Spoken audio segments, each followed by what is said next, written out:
Hey everyone, I'm Pacific the Casual Gamer, and welcome back to another video. And in this one, we're going to talk about 2020 and how I felt about it. Now, of course, there's the whole, I just want to get this out of the way. I'm not going to talk about COVID and quarantine, because I think everyone has talked about it, and I'm kind of, sick of hearing it, low-key. So anyway, let's talk about 2020 for me. It was, not a good year on YouTube for me, if you look at it statistically.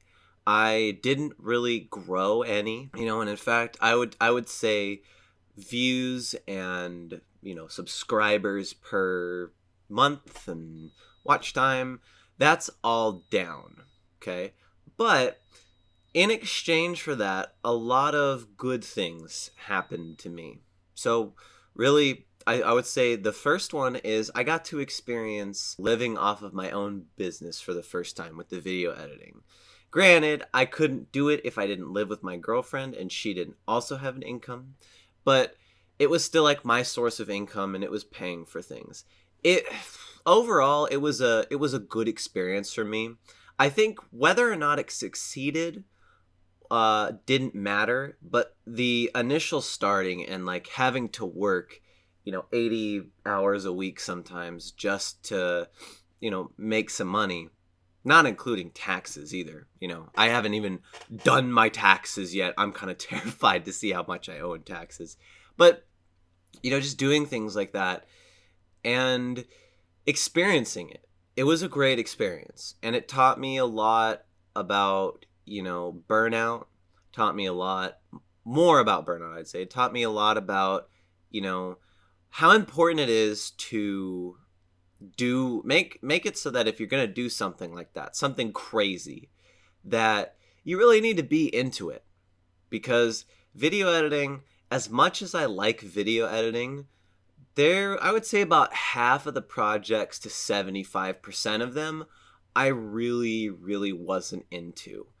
And the money was a factor of it. There was this great video I watched because it was freelancing, and the guy said, look, I'm an experienced freelancer. My rule of thumb is there's 3 things that need to happen for a project to where you say yes to it, right? You gotta have 2 of these 3 things. And one is the pay is good. Another one is you really like the project. And another one is you really like the people, right? I would say there is only 1 or 2 projects I've done where it's like a 3, all of the 3. Some of them were 2s, a lot of them were just 1. A lot of them actually, I pretty much shouldn't have taken them because I got paid so little that it would have been more valuable of my time to spend those hours looking for other projects. I think I literally got paid $40 for an 8 to 10 hour thing one time, right? Whereas the next project I did after that, someone literally paid me $8 to meow a Christmas song. It took me 15 minutes and I meowed. I was like, all right, you're paying me $8. It's going to take me 15 minutes, right? It was a 3-minute song. I'm like, I'm going to record this until I like it. And it was great. It was a great, that was definitely, it hit all the points type of project. But actually, now I'm thinking about it, the project, there's a couple of projects, more than 2 or 3, that hit all 3 points of that. Money is decent, the people you like, and the project you like, However, along with all that other stuff I said, I met a lot of cool people, right? I met a lot of people where when we had to separate for whatever reason, they're done with the project. I got a job, and so I couldn't deliver their product on time. They were so much cooler than, just a normal job. I have a problem where if I have to cut somebody out or I have to say no to someone or be like, look, I'm not going to work here anymore. Before the video editing, I had a hard time with that. I had a hard time telling people, hey, I don't want to talk to you anymore. I don't want to work for you anymore. It was bad. And this throwing me into the gauntlet like this helped me a lot with that, So that was really good. The video editing was great. I met a lot of cool people, learned a lot of things, and it it makes me it almost going through that it definitely burned me out of video editing, but it inspired me to like learn and take my video editing and YouTube channel and keep changing it so that I don't burn out. So with that, another thing happened, which is I switched the content up completely. You know, I had a quote coming to reality moment where I really didn't want to make Oblivion videos anymore. I really didn't. And I think part of it was I have this mentality that honestly is driving me nuts, and I'm starting to really break it, where I would say this comes from a lot of things. I started watching YouTube videos in 2010, 2011, right? Most of them were gaming videos, right? And it was always from people who would upload daily, right? And so I have had this mentality literally since then, where if you're a YouTube channel and you're not uploading daily, right? I'm not talking about like Instagram or tweeting or going on Twitch and streaming, TikTok. I'm talking about YouTube channel without any support from any other social media.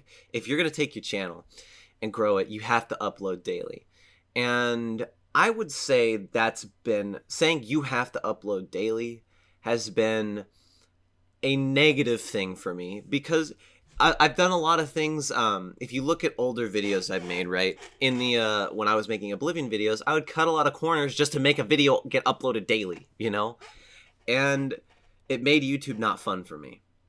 And I'm starting to chill out and transition. I'm trying to transition myself to making videos that I like. Because ultimately, if you look at the most successful channels on YouTube, and I'm not talking about the ones that make the most money, I'm talking about where you watch that person and they're always coming up with new ideas.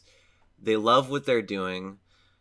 FaZe Jev, I guess, is a good example. He uploads daily, but he used to make YouTube videos where he was just pissed off all the time, right? And he said it was because he was mad at life, he was mad at his job.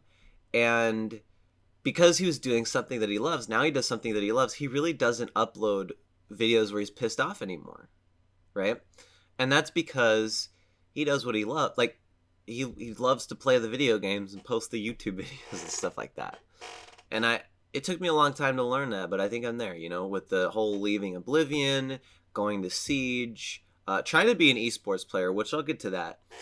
And I feel like it's made me look at my YouTube channel differently, not as like, I need to upload this and it's all very structured and very analytical, but more going with the flow and more looking at the gray subjective area of things than I ever thought it could be. I mean, there's still some analytical things about YouTube, like when you write the description, how to write it so that your video pops up in search, and, you know, making sure you don't say certain things so that you can keep it monetized, you know, stuff like that. Some of the recording you got to set up the recording properly, and you got to edit in a certain frame rate in this so my computer doesn't explode and stuff like that. You know, of course there's that.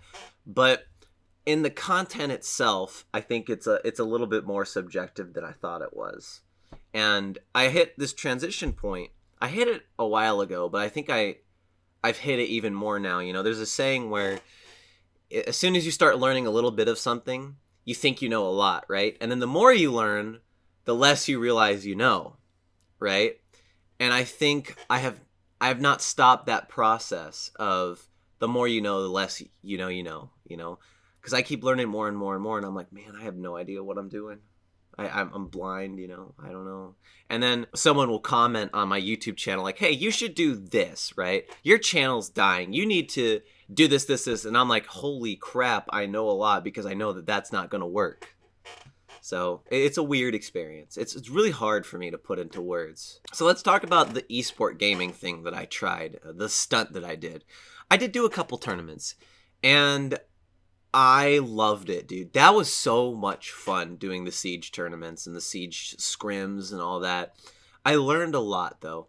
And what I learned is that I am not ready to be a pro gamer. I'm not ready, right? And what I mean by that is I think before I start being like, I'm going to dedicate my life to doing tournaments, I really need to spend more time with the players that I'm playing with, because I would say 95% of the people that I played with, I really don't want to get on the game with again. You know, I really don't, because I don't want to play with them. I just don't, you know. And I think that, you know, one of the things that is really important in any sort of team-based thing is, if you're going to do good, you need to spend a lot of time with the people you're going to play with, right? That's why you can't, if you ever watch a sports type of thing, you can't just take like 10 of the top players of a sport and put them together if they're not all on the same team, right? And you can't just go, okay, boom, next day, you all are going to play and you're going to win. Not going to happen. They will not win, because they haven't played together. They don't understand each other, right? And if you're a gamer who plays a lot of games, you understand that feeling when you have like a buddy of yours. Like a lot of my friends who play Call of Duty, if I play Call of Duty with them, I don't need to ask them what their location is on the map or what they're doing, because I played with them so much, I know what they're doing. Like, I literally just know, right?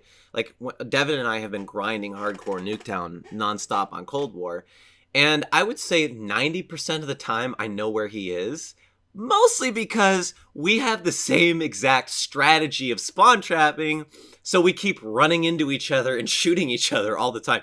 Me and Devin probably have more friendly fires on each other by accident, because we walk in front of each other, than like joking around, memeing, and fucking popping each other for no reason. Like that, but that level of understanding someone is why it's so important when you're playing to decide, you know, play with people so you understand who you like playing with, and be honest about yourself about not wanting to play with people, right?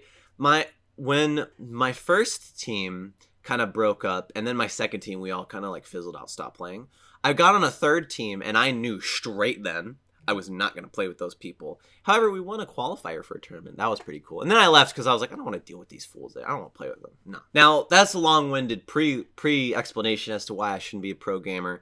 And it's very simple. It's because if you look at how a normal person without luck, right?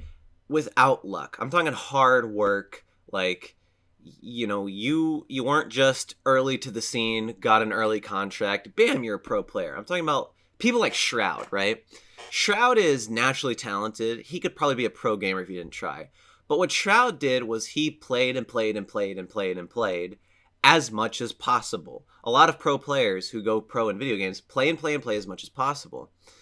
And with how I have my lifestyle set up, I can't do that. So what's the alternative? The alternative is you have either a Twitch stream or a YouTube channel, and you make that your job, your primary source of income, so that you can play and play and play and play and play, okay? Because honestly, I'm going to be honest with you guys. These Call of Duty YouTube videos that I make, it takes me, let's just say I came up with the idea right now. It takes me from start to finish, you know, recording and editing and thumbnail. It probably takes me an hour and a half to make a video per video, you know, a video. Like one of those ones where I put in a lot of stupid edits. Hour and a half, right? And if you just have to spend an hour and a half a day, let's say you're doing a daily video, or you're doing higher quality videos, I don't know, but let's just say you have to spend an hour and a half, 2 hours a day on something that's going to provide you income, instead of having 8 hours a day of spare time because you go to 8 hours for your job, you now have 14.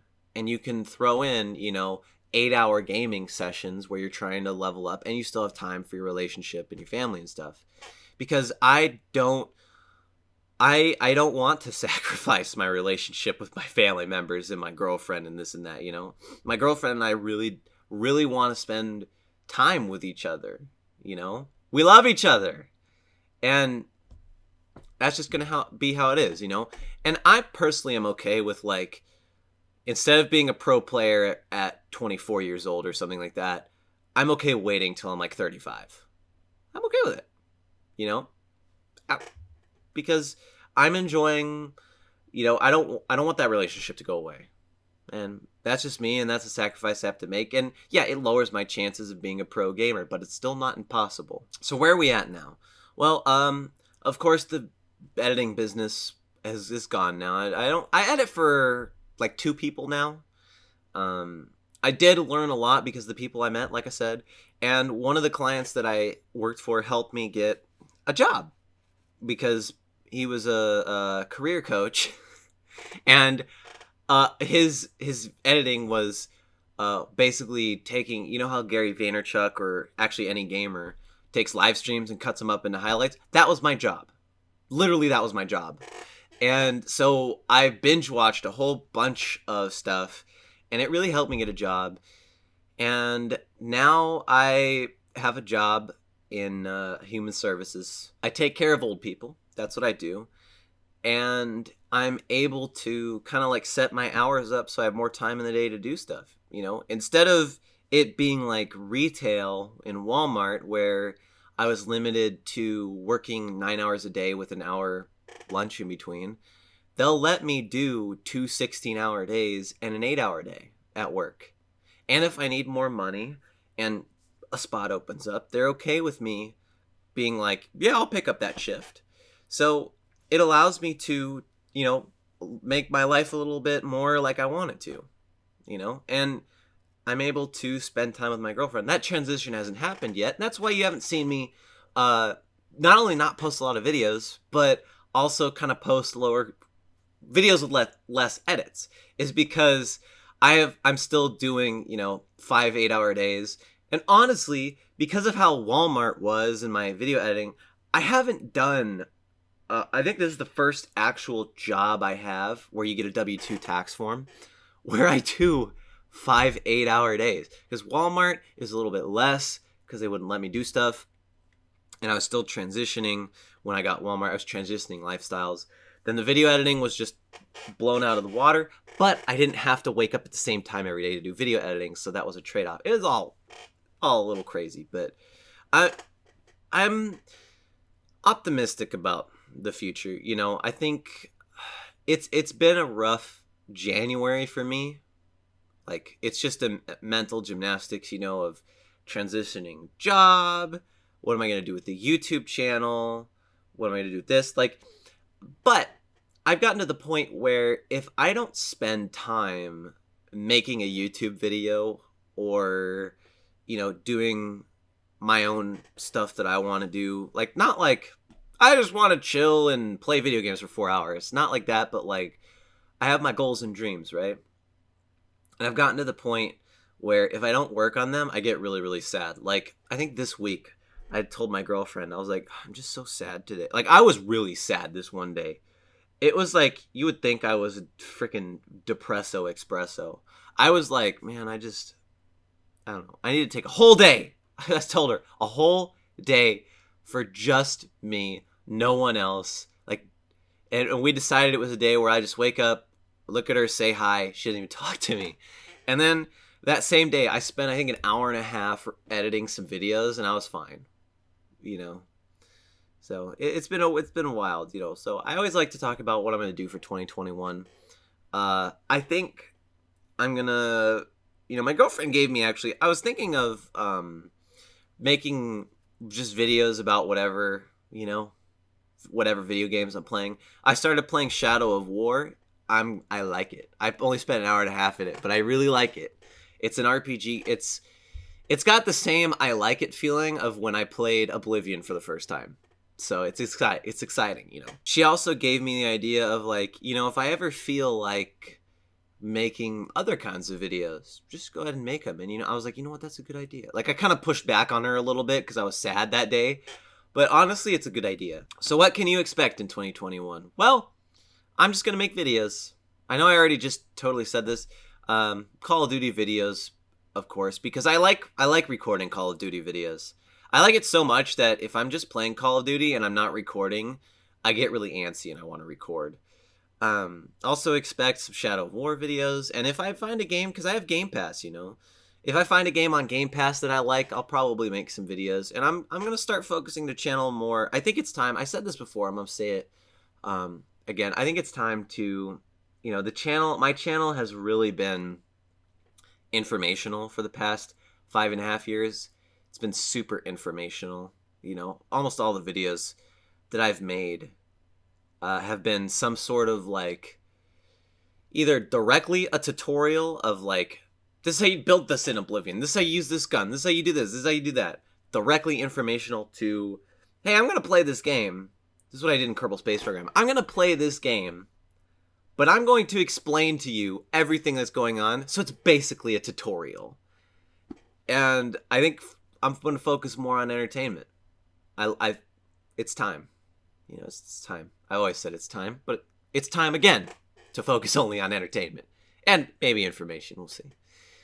So yeah, I'm glad I made this video. Thanks guys for chilling with me. Life is wild. Life is wild. I've been thinking about that lately, how wild life is, you know, and I don't know.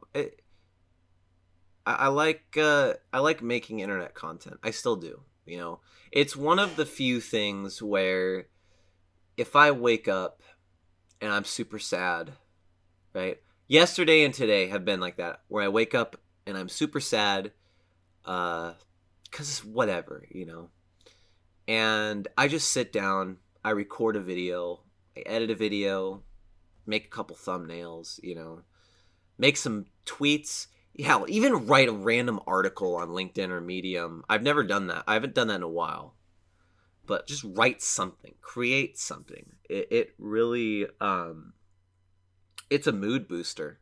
Even if I feel like shit. Even if I make if I sit in front of the camera and I make a rage video, right? It still is me creating stuff, you know? So, yeah.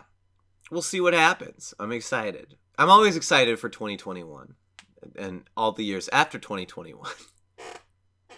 But yeah, was 2020 a good year for me? Yeah. The channel? No. But long term, yeah, it was a good year for me. So I'm Pacific the Casual Gamer. Thank y'all so much for watching, chilling with me. I've been seeing some old faces in the comments. I appreciate that you guys stick around, even though I don't make Oblivion videos anymore. I still appreciate seeing you guys around. So, yeah. I'll see you guys in the next one.